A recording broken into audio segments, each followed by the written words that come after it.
Alright, what else? Well, equalize, neutralize.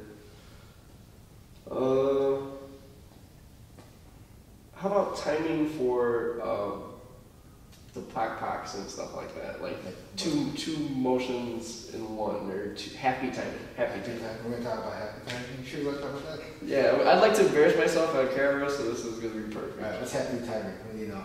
That's pretty much once you're in a position to like where you have two hands neutralizing one, you can use pak and then cover it, or you could do asking. You demonstrate to me what happy timing is. What do you think happy timing is? Go ahead. Do your pak punch. I don't know where to go now. Just pak this hand first. Okay. Pak and pak. Okay. You do a couple until you feel comfortable. All right. Good.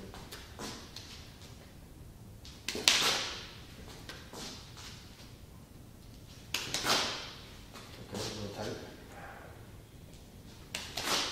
Good. Alright. That's manzao. That's the manzao technique you're doing where you do pak. But it's also done in a happy timing. Definition of happy timing is two motions in one beat. Okay? Yeah. That makes sense? Yeah. Two motions in one beat. Now do your pak punch again. Tell me that's two motions in one beat. Go ahead. No, it's 1, 2, 1, 2, 3 instead of Try again. A little bit better. This is so soft. It's okay. How do you do it? You have to practice it. How often you practice this? So, for example, two motions. The first motion is what? Pak. Right. Right? The second motion is pak punch, same time. Okay? And that's one beat. So in other words, if I do something like pak punch, okay? Yeah. That's one beat. See? Pak punch. If I do pak punch, I have to do that same one singular beat, but two motions, right? So in other words, feel the beat. 1. Okay? 1. Okay? Pak punch. 1. 1. 1. See? 1 beat. See? 1, 2 motions, 1 beat. You don't see me like this. Right? Does it start like that? Does it have to start that way? Yeah, you can do it that way if your hands aren't coordinated enough to do it. That's fine. Actually, there's nothing wrong with that. You have to break it down. You can only do what you can do. So if you have to go 1, 2, you get the hand coordinated. 1, 2. That's fine. And then eventually you go. Yeah. See? 1, 2. 1, 2. Nice and smooth. 1, 2. So 2 motions. 1, 2, single beat. That's half beat timing. Okay? I want to be able to do that one day. You can start with the basic one too, pak punch. If I go here, pak punch is basic. Yeah, so get off that basic timing. See, 2 motions. Pak, punch. Right. See? You just want 1, right? Yeah, no, that's okay. There, see, the beat. Not 1, then 2. It's 1, 2. Bounce it off basically to get the timing up. Same thing with the pak. Same thing. So 1, 2. Yeah, you got it. See? but what about the pak? So pak bounce? It's the same thing. Pak, same motion. It's half beat timing too. So what makes it work? What do you mean? Like, can't someone? Shit. Like, I know it's hard to. Anyone can counter anything. There's nothing that's a secret technique that can't be countered. Any technique, any motion can be countered. So what does it look like when you get countered on a pak? Is it just like, okay, jam? Does it just jam your motion if you? Pak just roll out of it. So if I fail pak, what happens? So What do you mean you feel pak? like, let's say I go but you block, right? So I roll out of it. well, how do I regain now that I'm on? What you do, then we're talking about regain alignment. That's the difference. Okay. We're talking about alignment. You're actually about pak punch. Okay. I roll out of it and just, then we're talking about line game again. Gotcha. All right, what do you want to do? A couple pak punch? Yeah. All right, you practice. So. Okay, let's correct a couple things first. Okay, the first one. Now, sometimes even I can get lazy and do this, but for the most part, if you want to apply this correctly, you don't want to. When I merge my triangle in, okay, I merge my triangle in. I I don't want to go here. See how I lift my hand up? Yeah. Yeah. So sometimes even I get away with it because I can get away with it. But for the most part, if I want to do everything properly, I have my triangle here. Notice I don't extend my arm out in order to apply it. Right. I keep it natural. I have my hands here. See how my triangle naturally emerges from here? Yeah. When my hands naturally touch here, then I apply the pop. See? Yeah. I don't go here and try to slap it down. Remember, I'm trying to do, I only have to use POC. I want to put the energy and effort into the punch because I'm trying to take you out. Right. I'm not trying to do incredibly hard POCs to slap the hell out of you. Right. I only need a little of this motion to clear in order for me to hit you. Gotcha. Okay? So when I go merge it properly, I merge. See how I actually just merge and then here I clear the line down. Yeah. See? From here? But how do I clear the line down? Look what I do. I use my body adjusts. See how my body adjusts? And then boom. Yeah. Right? You aren't making a motion to clear. The motion And you don't see me crossing my hand up to do it. I let my body do everything. Boom. See? And then from here, this hand, as soon as this touches, let go and pump. See, you gotta replace it like Indiana Jones style. As soon as it touches, pop punch. I've noticed that too, is that with any of the two-handed motions or whatever, you have to replace right away. Like if I'm going to go from a lap chop and it gets blocked and then I want to go underneath and I have to replace right How away. do you do it that way? Keep yourself even. That's the secret. That's part of it. You gotta be able to keep it even. That's the saying. There's no secret. You keep it even. Right? So from here, I touch. Right. And then when I touch, see, I let my body move it. My body actually moves it. And then from here, this shoots up. See, it doesn't matter. If he goes like this, if I go pop and he ends up punching here, boom, I can pop punch still. So whether you stay there statically or you actually react and move off that, it doesn't matter. So I'm clearing the lines for both ways. All right, practice again. It's hard. Hard to just clear the line. Just get the hands going. Leaving this hand too soon. Slowly, go step by step. Pop. Yeah, see, this is too tight. You actually have to touch and control. Pop, and then boom. Oh, so you have to kind of have like a, it's not a cup, but it's more like you have to still, It's like, if I pop, I don't pop like this. I pop like this. Now, I'm not grabbing this, but just enough to control. damn, I've been screwed up because every time I pock, I usually try to pock flat-handed. You have no control if you do it that way. But pock out to protect the neck always ends up like that. No. Yeah, I don't pop like that. No? You do a lop chop, you mean? Yeah. And you lop style chop? Yeah. I don't pop like that, I pop here. Oh, no way. Seriously. Yeah. Pop, boom, chop. I've never noticed that. See, so I've done my Wusao very wrong for a long time. Alright, go ahead. Wait, but Wusao is straight fingered like that. Yeah, but Wusao is what different family? Yeah. This Fuxao family, this Wusao is what different family? Wusao is outer edge of the pinky. Fuxao is palm. Wait, so what family is Wusao in? Is that the same family as... Bangsao family. That's the Bangsao family? That's pinky side. So you should feel pinky side when you do Bangsao at Yeah. the same feeling as you would a Wusao. It's not the same feeling, but it's the same side. Obviously, each technique has a different feeling to it, but technically, if I touch from the Bangsao side, this is the pinky side. Wusao side, pinky side. Bangsao side, pinky side. Oh, gotcha. Alright. So you gotta just, oh shit, okay. So control is, you actually have to visit for a second. Yeah. Wait, but when does the next hand come? Because the leg's gonna come no matter what if you're moving everything at once, right? So you go boom. Good. You clear the line. So this leg's already stopped traveling then? It's already. Well, you're doing it in slow motion. I'm talking about real fast motion. Yeah, I'm not going like this. I'm not when I apply it. Put your hands up. I'm not going here and then like this. And look, everything will. Yeah. So even before. I time it. Yeah, all at once. Nice and smooth. Yeah. Okay. Too soon. Too soon. Don't leave the control. Ah, it's hard. Clear this line, all right? Clear the line. Clear, yeah. Then punch. There. Let go. Touch and let go. Touch it, let go. You can feel that motion. To practice it. So pretty much you're practicing this connection between these two hands to connect together to do that. Same even. Oh, that's hard. It's not hard. That just you didn't practice. It's hard to do.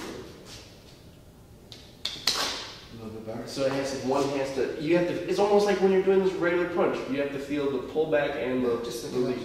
connect. If I go pop, from here, as soon as I touch, connect it together. So is that why if you're doing one-handed you can't release? You need both hands to release either motion, right? Always. How are you going to do the? If I go like this, if I do pox out here, put your hand up. If I do pox out here like this, and I go too soon, you open up and punch. Okay. Right? Yeah. I want to hear control, and then as soon as I touch, then I let go. So is that when you're being passive? So you're active at the beginning of POC. I'm passive in the beginning. I'm active when I apply the pox. Then when I do the next motion in order to control it. If I keep pushing it down, easy for you to shoot off. Okay, so active happens in the time that usually passive would happen for the normal person. And passive happens with active. He's talking too much. This will confuse everybody. I'm sorry. Don't worry about that. Just get the head technique down first. Gotcha. Just get, even if it's just technique, get it down first, nice and smooth. Yeah, then you can go into detail later.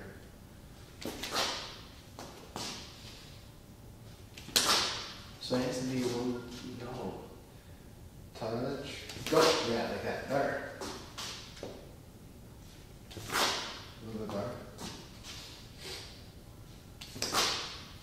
You kind of have to feel both weights of the arms, right? So, but no, that's Control, make sure you control. Don't just do motion. Feel to control it.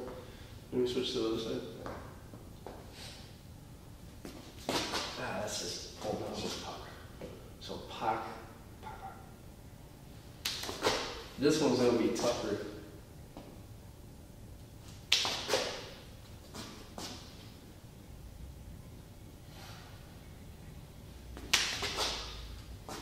Still one at a time.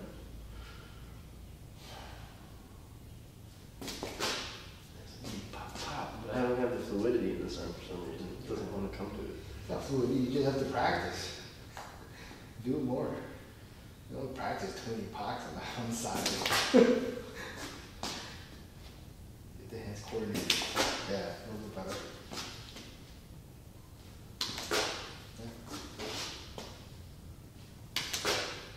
So you have to kind of feel the release in this hand even when it's not doing something. Sure. If you do the first pocket and it feels tight, hard for you to take off hard to get the rhythm down. So don't pocket, make it tight. Right? Don't apply the technique, don't fall into it to apply the pock punch. When pock, fall into it and pock punch. I'm controlling my technique right away. All right, talk about the stance now. Stance? As far as like, Yes, what do you want to do about the stance? all right, the path. When you're right before you're done finishing opening up. You know how you say relax and you get into that spot, right? You show me and then we'll talk about it. All right. So let's say I open up. Let me get water. This guy must be union. All right, what are we doing? All right, so let's say you're opening up, right? And you open. This is my water. I already drank all mine. Okay. Open. Right? But now I'm like tight, right?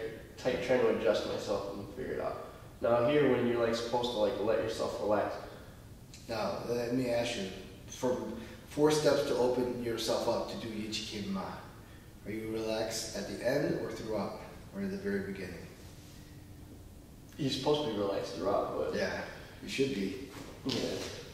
Feel the difference. Try to feel for it. Feel for the motion. Feel the relaxedness of the motion. Yeah. There, you feel relaxed there? Yeah. Okay. So, pretty good. Better. Open. And open again. Good. See, more relaxed. But now you find your center. Adjust it. Better. Now you have it in place. Yeah. And relax. Feel the body, hold it in place, relax now. Natural. Yeah, see, you're already relaxed. Don't hold it. You hold it there so people will yell at me. So I Alright, see? Let's see. Not bad. Yeah, see? I push a little. Mash up, see? 0 to S. You do need actually okay. No, I don't need to ask because, like, I don't know, it doesn't always happen that way. It doesn't always happen like It's because you focus more on it. How do you usually practice? Where are you concentrating on? I think I'm not paying attention to the relaxedness of it. Shoot, you gotta pay attention all the time. Otherwise, you just do motion. Man. Think of it, the Wing Chun is not physically demanding, it's mentally demanding. You gotta pay attention to, you have to be precise in what you're doing. You're not precise in what you're doing, you're flipping fries. Right? What you call it? You know what I mean by that? You have to have that precision in everything that you're doing with what you don't just go here, you open up. That's it. That's mindless, right? So you actually I can, watch, look, I can show you this. I just copy the motion. Yeah. So it is about just feeling for that relaxedness and that center. Copy the motion, I don't even know what I'm doing. Looks like Ichikima, doesn't mean it's Ichikima. Yeah. Right? Okay. It's another smart question I could ask about Wing Chun now that I've got. Let's stick to Chisan. Chisan's good. She's not a good question. Damn it. I don't ever use like the view. I never get by myself in view or in thought like as much as I think I should. Like maybe I should be using it more often. Mm-hmm. Can you give me examples of when would be the perfect opportunity? There's no perfect. There's a lot of situations where you can actually use view. Any technique, like you can do something like you can pour Chun down here and punch and then view. I can step in and do view like that. Oh, okay. See? Yeah. Now remember that. You remember the level that you're dealing with as far as when to apply view. Usually, view is for the most part. What is it here? Is that here? When you pour Chun down, view is a little higher area. See, I'm a little higher towards eye level here. Not that I'm aiming for your eye, but it's just covering a higher area that I'm covering from. Normally, if you pour Chun down and it's low foam, I can roll out with it. See? Right. But if you go here and you pour Chun and it's higher here, boom, I have to aim higher to cover that area. Boxing does not cover up. Right? Okay, yeah, I noticed that too. I don't go boxing, pour Chun, and I go boxing up like this. I do end up, and that's something that I do. I always throw up the box out and I try to over muscle. Yeah. Like, but think of the range that boxing is usually here. You can adjust it, but it can't go too far beyond your point. So sometimes, if it is a lot of pressure and someone's trying to, or if for example, boxing for the most part, when I apply boxing and the force is coming in more, like let's say you punch more forward, I don't go up with it like this. In order to do the bong, I actually step in. Oh. And then deal with it this way. I don't bring my bonks out here and go, I'm blocking it up this way. That makes sense. Okay. So pretty much I have to make use of other techniques if bong style is not supposed to go there. Think of the tool. Where is the limitation of your tool? You have to know your limitations. The tanzao can be used in a way. I can use tanzao this way. Even outside, I can stretch it out and adjust it in so many fashions. But there's a point where I can't use tanzao. I have to change tanzao to zhengsao. Yeah. It's beyond my point. That tool, I can't use it in every situation. It tells you from here, no longer, you gotta switch to the technique. Okay? Okay, let's work on roll a little. Let's talk a little bit about roll. Okay, here. Notice, first thing you do when you roll, first thing you do, roll, don't just hear it and then just roll. You don't want to do that, right? You want to take your time first, don't rush.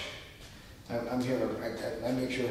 See, I don't seek my hands out. A lot of people do this. You roll, see? Yeah. No, I basically, I put myself in a place and I adjust, see? I don't stretch my hands out. I see how I'm not stretching, it sinks. My elbow sinks and I'm lying 50-50. Oh, okay. See? Yep. There's no way, if I'm like this, there's no way. I can't, you push is uneven. Yeah. Right? I have to be here, uneven. See, if you look at my elbow alignment from here to here, it's aligned in place. What's the relationship with the elbows and the kneecaps? Because sometimes I feel like I can feel them both aligned together. You ever feel The relationship is your whole stance, how it connects to each other. So you can feel them both together on the same path. It'll naturally connect. I'm not looking so much at the kneecap. How does my triangle connect to my stand, to my body, then to my stance? That's what I'm looking for. I don't just go here and then just touch. Right. I make sure my hands supported. I support my hands. That's what I care about. Okay. Let's talk about it. Let's talk about a little bit of the stand.